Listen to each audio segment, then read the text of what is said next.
En fait, le problème ici, c'est quoi? C'est ce que vous devez savoir.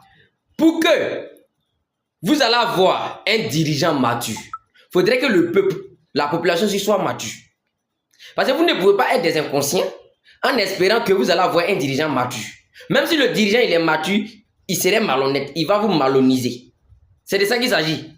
Parce que le peuple là, vous ne pouvez pas être, c'est-à-dire des ignorants, en voulant que le dirigeant en question là, lui soit Père Noël pour vous. Non. Il va vous malhoniser, ça c'est clair. En Afrique, on devait avoir nos principes. Quel que soit ton pays. Une fois que tu es africain, on devait avoir nos principes. De un dirigeant.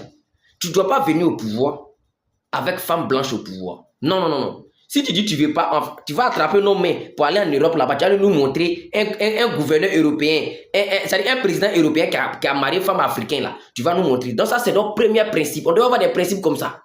Pour commencer. Pour nous diriger, tu ne dois pas marier femme blanche. Parce que chez eux là-bas, il n'y a pas un dirigeant là-bas qui a marié femme africaine. Voilà. Ça fait déjà un pour commencer. Ça, c'est la première règle. Deuxième règle. Tu ne peux pas venir chez nous en voulant nous diriger et puis toi, tes enfants vont fréquenter ailleurs. Ce n'est pas possible. Si tes enfants doivent fréquenter ailleurs, c'est qu'ils sont dans un pays comme un pays voisin, au Burkina Faso, au Bénin, en Côte d'Ivoire. Ça peut être là-bas. Mais ton enfant va sortir de notre continent pour aller fréquenter sur un autre continent. Jamais. Jamais. On ne va pas accepter ça. 3. Si tu es malade, ça là, il a dit ça plusieurs fois. Si tu es malade, même si tu vas dire, tu vas dire. Même si tu vas mourir, tu vas mourir.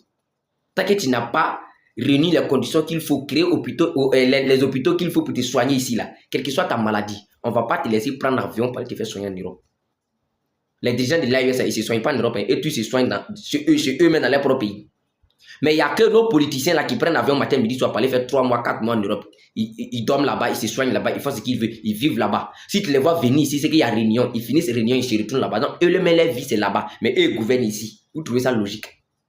Non, est-ce que vous trouvez ça logique? Parce que vous devez savoir que si le président sait que s'il est malade, à part le pays là, à part ici, il ne peut pas se soigner ailleurs là, il va tout faire. Il va réunir les conditions qu'il faut pour créer les meilleurs hôpitaux, c'est la même chose, qu'il faut pour nous. Pour vous. Comme ça là, parce que vous qui êtes pauvre là, est-ce que si vous êtes malade là, vous pouvez payer billet d'avion pour aller faire soigner en Europe? Non. Maintenant, pourquoi c'est lui qui doit aller se faire soigner en Europe? Pourquoi? Lui, il est qui? Voilà. Donc, s'il sait que s'il est malade, il va dire là, il va créer les conditions qu'il faut, il va réunir, il va créer. S'il sait aussi que non, son enfant là, ne peut pas aller fréquenter dans les universités européennes là, les dernières universités qu'on veut en Afrique ici là, tous les enfants de pauvres vont fréquenter dedans. Il va construire ça ici. Pour que ces enfants fréquentent là-bas, les enfants de pauvres aussi vont fréquenter là-bas.